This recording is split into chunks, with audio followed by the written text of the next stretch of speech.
사실 이게 아주 평상시에 항상 일어날 일들은 아니거든요. 대한민국 경제의 성장을 완전히 발목을 잡을 수밖에 없는 상황인데 한국은행이 소방수로 나서서 진화하려고는 하고 있는데 마땅한 카드가 없습니다. 시한폭탄처럼 가고 있는 거죠. 이런 것들이 연쇄 도미노 현상이 발생하지 않을까 걱정되는 거죠. 머니인사이드 구독자 여러분 안녕하십니까? 저는 방송과 유튜브에서 머니 트레이너로 활동하고 있는 김경필입니다.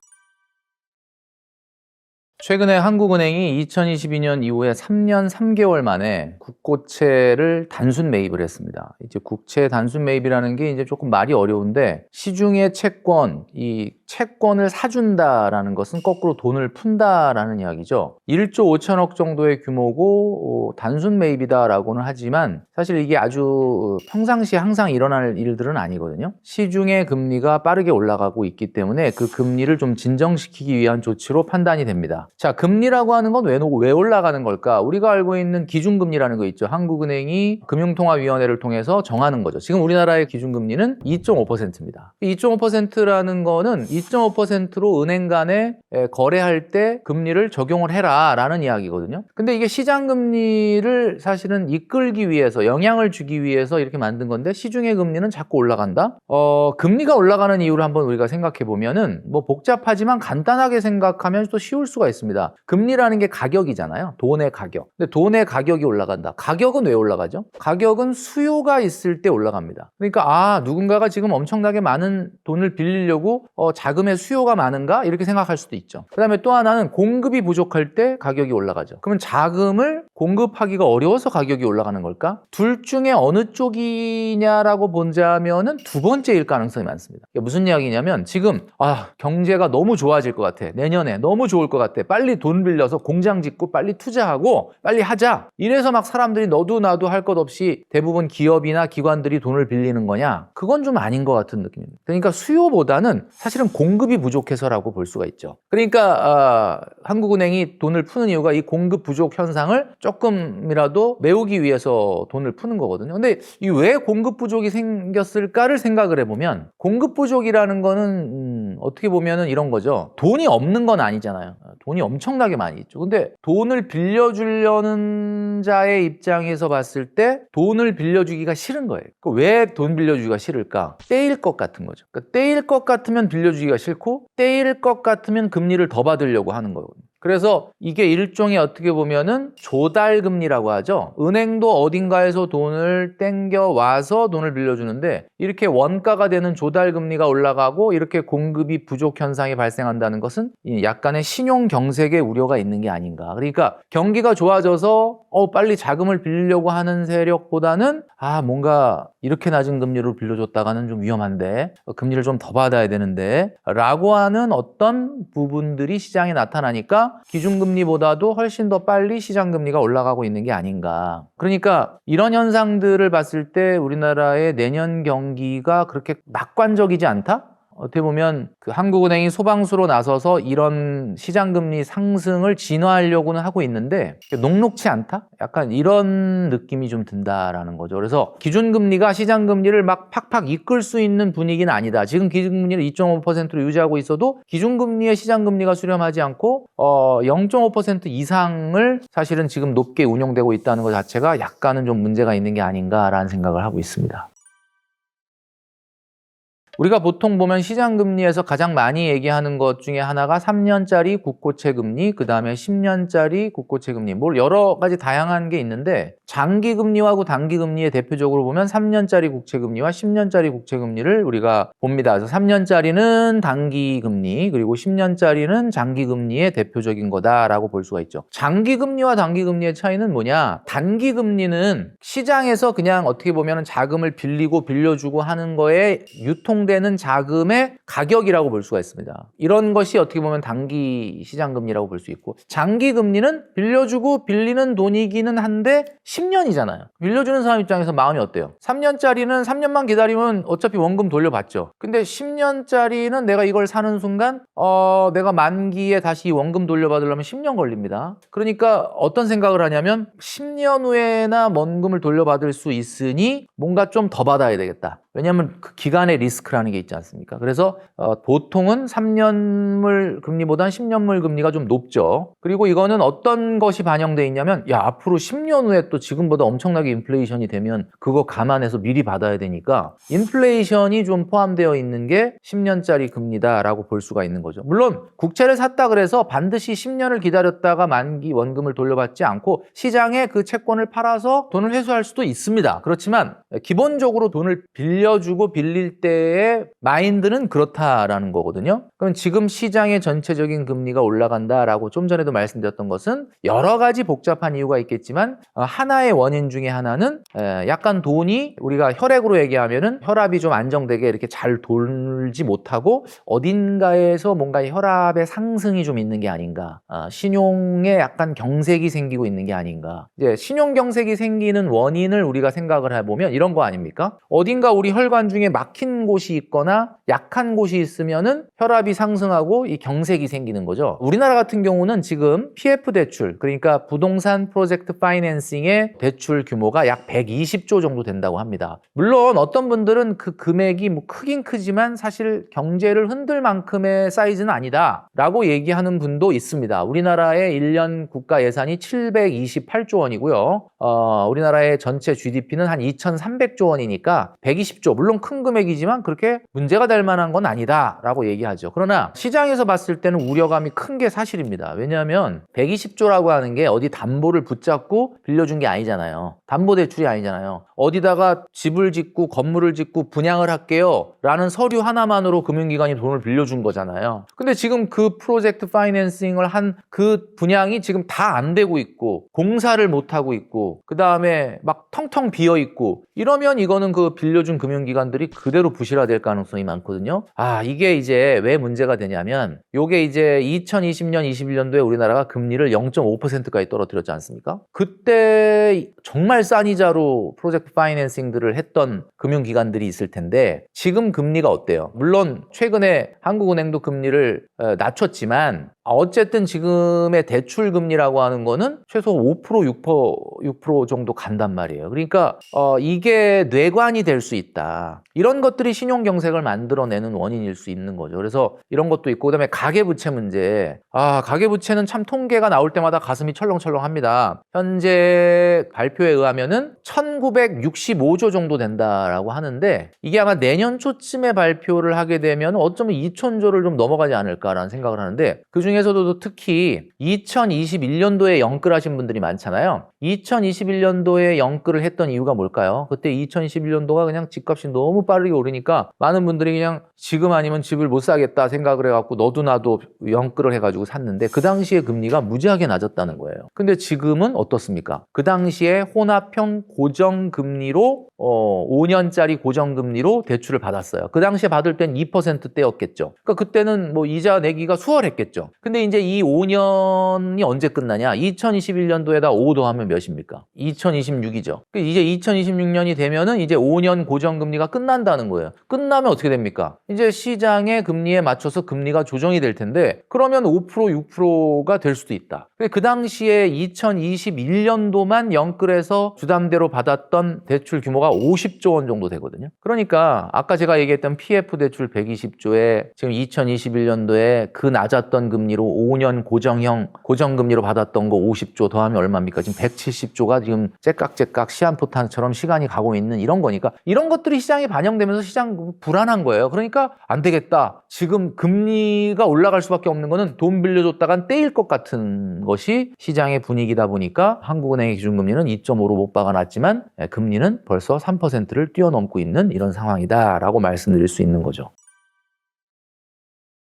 사실 한국은행이 돈을 푼다는 거는 한계가 있습니다. 그러니까 한국은행은 여러분도 아시겠지만 통화정책을 하는 기관이죠. 통화정책이라는 건 금리를 통해서 유동성을 조절하거든요. 그러니까 금리라는 걸 낮춰서 돈을 풀어야 되는데 사실 2.5라고 하는 지금 기준금리가 사실 너무 낮거든요. 지금 미국은 3.75 아니겠습니까? 상당금리로. 우리나라가 물론 미국이 최근에 0.25%를 낮춰서 그나마 1.25로 줄어들어 있긴 하지만 어쨌든 우리나라가 여전히 미국보다 1.25%가 낮아요. 경기가 어렵다는 이유로 그동안에 계속 금리를 낮춰놨는데 이렇게 금리를 낮게 유지하다 보니까 지금 환율이 어때요? 원화 가치가 너무 없고 그 1,500원을 육박하죠. 제가 지금 이 녹화를 하는 날짜 기준으로도 이미 지금 장중에 거래되는 지금 시간이 1,481원으로 거래되고 있습니다. 그러니까 이렇게 높은 금리가 유지되기 때문에 환율 방어를 위해서는 사실 금리를 높여줘서 원화 가치를 조금 높여주는 게 필요한데 한국은행 입장에서는 신용 경색의 문제도 있고 그러니까 어떻게든 돈을 풀고 싶은데 통화 정책으로 하기는 좀 부담스럽고 그러니까 제가 아까 말씀드렸던 것처럼 3년 만에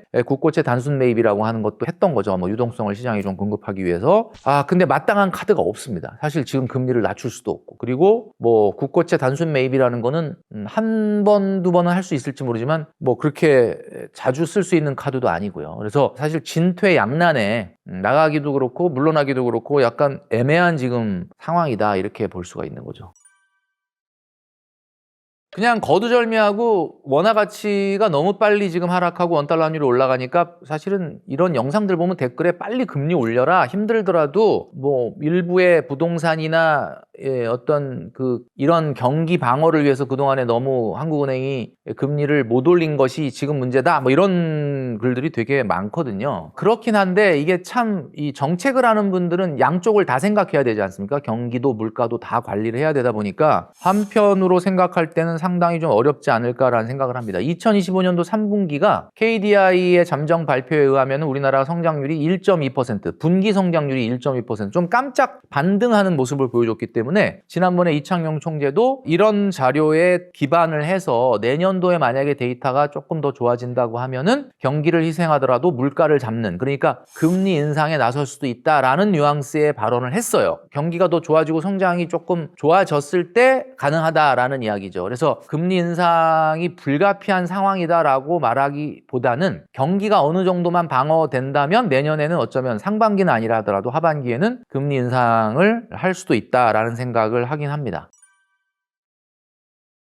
뭐 어쨌든 이건 뭐 한국뿐만 아니라 미국에도 사실 문제가 있긴 있습니다. 미국도 상업용 부동산에 어떻게 보면은 대출 이 문제가 좀 있는 게 상업용 부동산이 코로나 이전에는 공실이 없었어요. 근데 코로나 이후에 재택근무를 하는 게 뉴 노멀이 되면서 미국 특히 예를 들면 실리콘밸리라든지 또는 이렇게 어떻게 보면 꼭 내가 직장 내에서 근무하지 않아도 운영이 가능한 기업들 같은 경우는 재택근무를 지금도 실시하는 기업들이 많다 보니까 특히 미국 전체보다는 캘리포니아, 뭐 샌프란시스코나 LA 같은 이런 대도시들의 상업용 부동산의 공실률이 캘리포니아주 같은 경우는 35%가 넘는다라고 합니다. 미국 평균은 13%인데 이렇게 됐는데 2조 7천억 달러 정도의 대출이 지금 상업용 부동산의 규모라고 하거든요. 상업용 부동산에 나간 대출. 근데 이 대출이 제가 아까 우리 한국 가계부채 주담대 이야기했지만 역시 미국도 마찬가지로 2020년, 21년도에 굉장히 낮은 금리로 나갔던 대출이 이제 26년도가 되면은 금리가 좀 올라가면서 이것도 하나의 뭐 미국 경제의 뇌관이 될 수도 있다 이렇게 얘기하고 있죠. 2조 7천억 달러면은 우리나라 돈으로 4천조 정도 되는데 미국의 그 정부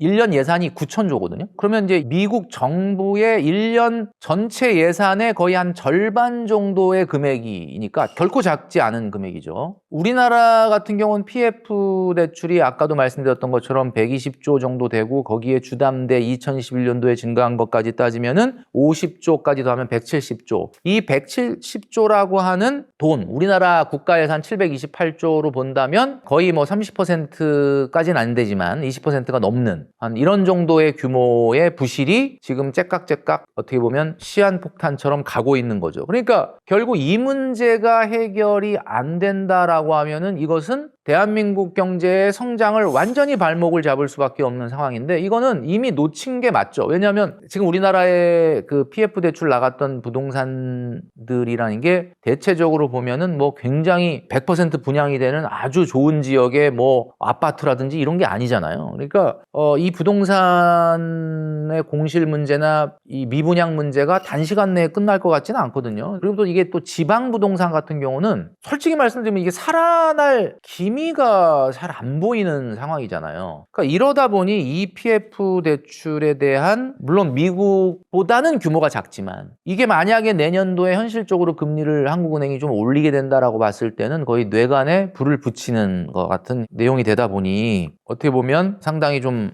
걱정스럽다라고 하는 생각이 드는 거죠. 그리고 PF 대출 규모라고 하는 거는 발표하는 곳마다 시점에 따라서 너무 금액이 다릅니다. 어디는 뭐 118조라고 하고 어디는 120조라고 하고 또 한 발표에 의하면은 공식적으로 134조 원이다라고 하는 발표도 있고요. 이게 어찌 보면은 이 정확한 사실 통계가 말하기가 어려울 정도인 상태가 아닌가라는 생각이 들고요.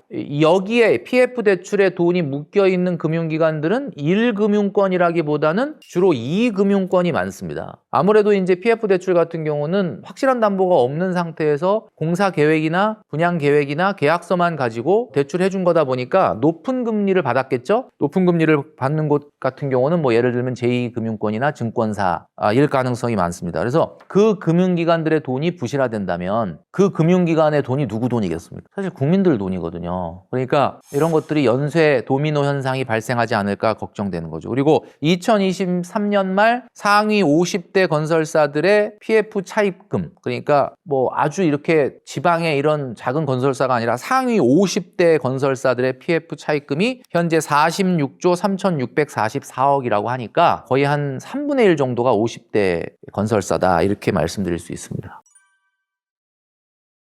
26년도의 경제 전망이다라고 하면 두 가지로 얘기할 수 있을 것 같아요. 실물 경제, 그러니까 우리가 경기라고 얘기하는, 그러니까 소위 말하는 서민들이 또 자영업자들이 우리 일반 국민들이 체감하는 경기가 하나 있을 거고, 하나는 자산 시장의 하락이나 성장이 있을 거예요. 이건 항상 다르게 움직였습니다. 그러니까 한마디로 말을 해서 경기가 좋으면 주식도 오르고 부동산도 오르고가 아니라, 그러니까 자산 시장 좋고 실물 경기가 좋고의 문제는 사실은 어떻게 보면 반대로 움직였어요. 뭐 올해도 2025년도 사실 이렇게 경기가 그렇게 좋지는 않았지 않습니까? 그러나 올해 코스피가 어땠습니까? 뭐 정말 역사상 최고의 상승을 이뤘지 않습니까? 이거는 조금 다른 문제라고 보는데 26년도도 마찬가지일 거다. 26년도도 경기는 사실 25년도보다 더 월등하게 좋아질 거다라고 말하기에는 좀 쉽지 않은 구석이 있다. 제가 좀 전에 말씀드렸던 여러 가지 뇌관들도 있고요. 우리나라는 통화정책 카드를 이미 다 썼지 않습니까? 내년도에 그 누구도 한국은행이 너무 어렵기 때문에 2.5에서 더 금리를 낮출 거라고 예상하는 사람이 많지 않아요. 왜냐하면 심정적으로는 좀 더 금리를 시원하게 막 1%대로 좀 낮춰주면 좋겠다라고 하지만 여러분도 보시고 계시지만 지금 최근에 원달러 환율 문제가 있지 않습니까? 그래서 금리를 더 낮출 수가 없다. 통화정책 카드가 없다. 그러니까 한마디로 경기가 드라마틱하게 살아나기는 좀 어렵다.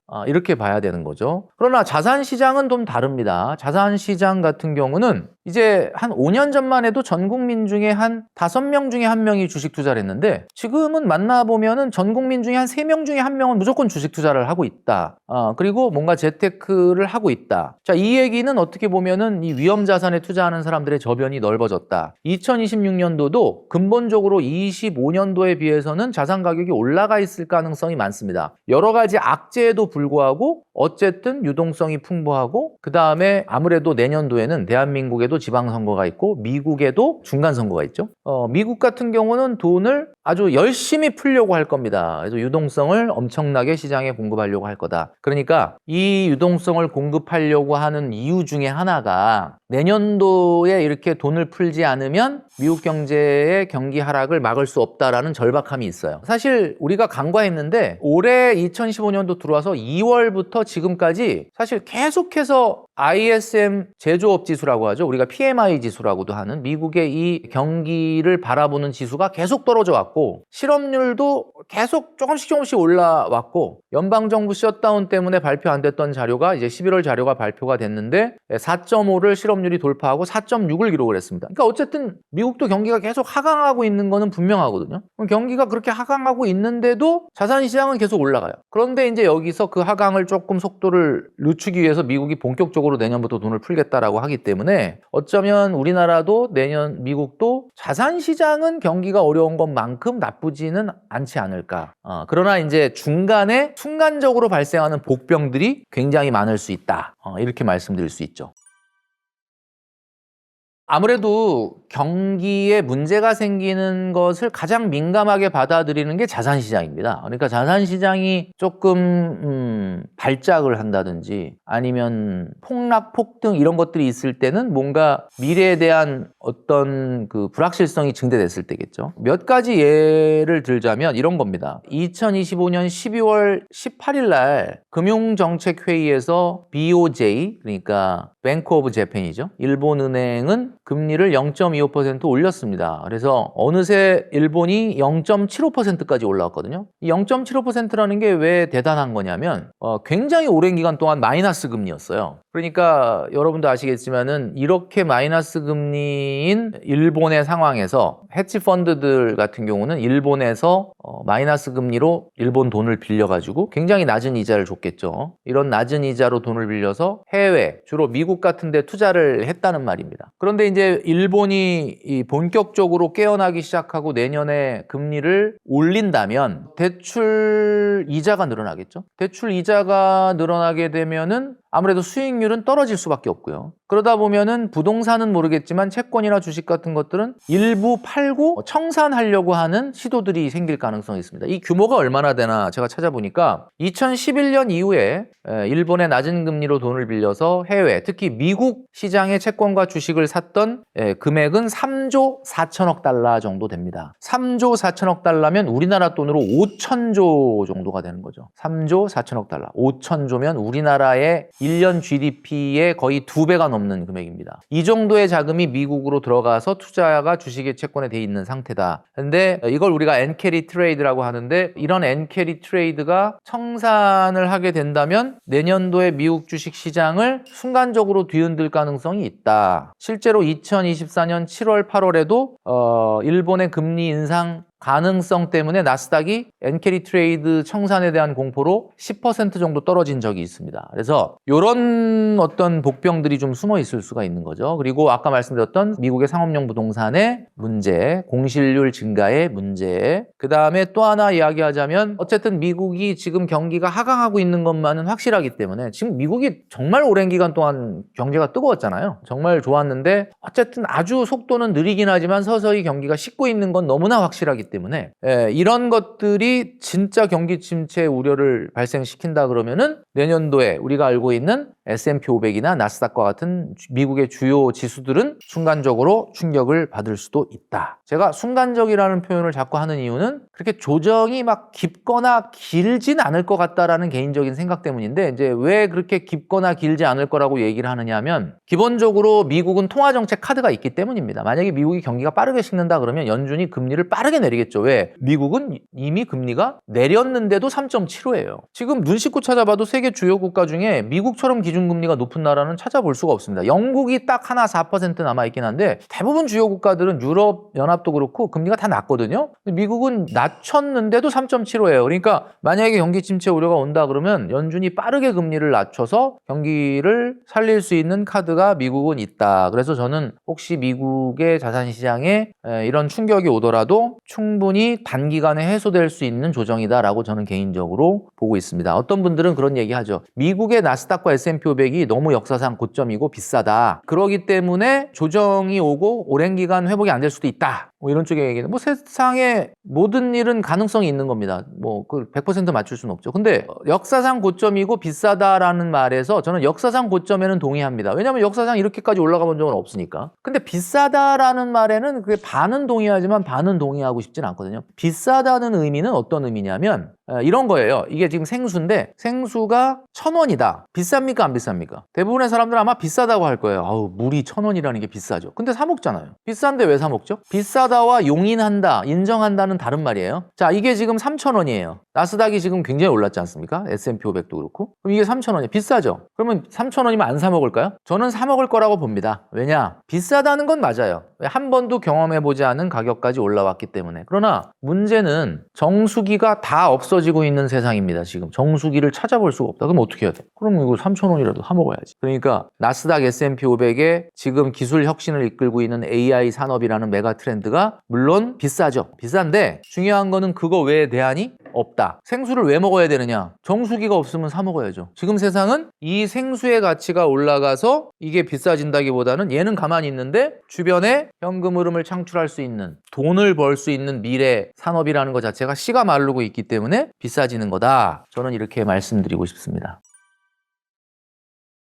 내년도의 통화정책을 무조건 올라간다라고 단정 짓기는 어렵습니다. 그러니까 뭐 이번에 이창용 총재가 뭐 발언에서 금리의 인하 기조를 바꿀지 여부를 데이터를 보고 결정하겠다라는 그 워딩 때문에 사람들이 그럼 금리 올리는구나 이렇게 얘기하고, 또 원달러 환율이 최근에 방어되지 않는 걸 보면서 금리를 올려야 된다라는 게 있긴 하지만, 진짜 계속해서 전혀 경제가 너무너무 안 좋고 나아지지 않는다면은 어쩌면 물가를 포기하더라도 경기를 위해서 금리를 안 올리고 버틸 수도 있겠죠. 그러나 어쨌든 올리든 아니면 이 상태에서 버티든 낮추기는 어려운 상황인 거는 분명하기 때문에, 중요한 거는 대출 이자라고 하는 부분이 어떻게 보면은 부담스러운 사람들이 많아질 수밖에 없다. 그렇다면 제가 봤을 때는 내년도에도 여전히 부동산이라고 하는 것은 일부 인기 지역이나 뭐 한강벨트나 무슨 뭐 강남이나 이런 데야 뭐 시장 자체가 조금 다르기 때문에 특수성이 있을지 모르지만, 일반적인 부동산 같은 경우는 사실 이 엄청나게 높아진 이자와 그리고 어려워진 대출 환경, 좀 스트레스 DSR 제도가 또 시행이 되고 있기 때문에 그런 상황 속에서 뭔가 부동산이 시원하게 살아날 것 같다라는 분위기는 아니다라는 거고요. 개인들이 부채를 이제는 조금 관리를 해야 된다. 근데 이제 이런 말씀을 드리면 너무 이렇게 뭉뚱그려가지고 생각을 하시는 경우가 많아서 제가 세분화해서 말씀드릴게요. 대출이라는 건 갚는 게 제일 좋다라는 말씀은 맞아요. 대출부터 없애라, 빚부터 없애라. 그리고 빚이라는 거 있으면 싫잖아요. 그러니까 빚부터 빨리 청산하자. 근데 그 빚의 속성을 잘 볼 필요가 있습니다. 내가 마이너스 통장이나 신용대출을 받아서 어디 돈을 다 써버리고 그냥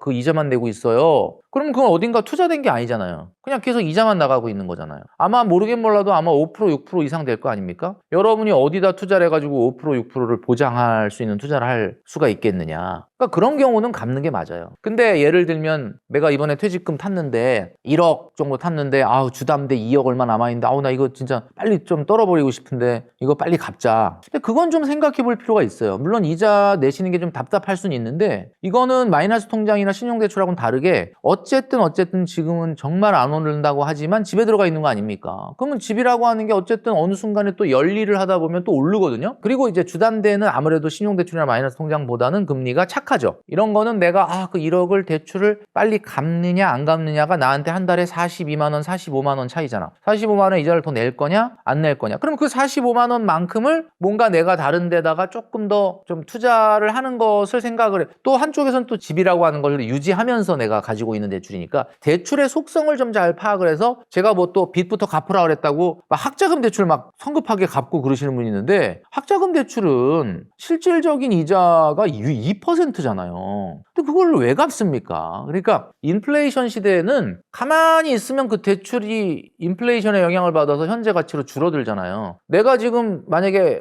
학자금 대출이 3천만 원이 있어. 지금 3천하고 10년 후에 3천하고 가치가 다르잖아요. 왜 지금 그렇게 가치 있는 3천을 갚으려고 그래요? 10년 후에 가치 없는 3천으로 갚으면 되는 걸. 그 사이에 물론 이자는 내겠지만, 그러니까 대출의 속성을 잘 파악하고 먼저 갚는 게 나을지 아니면 갖고 있는 게 나을지를 생각을 하셔야 된다. 이렇게 말씀드리고 싶어요.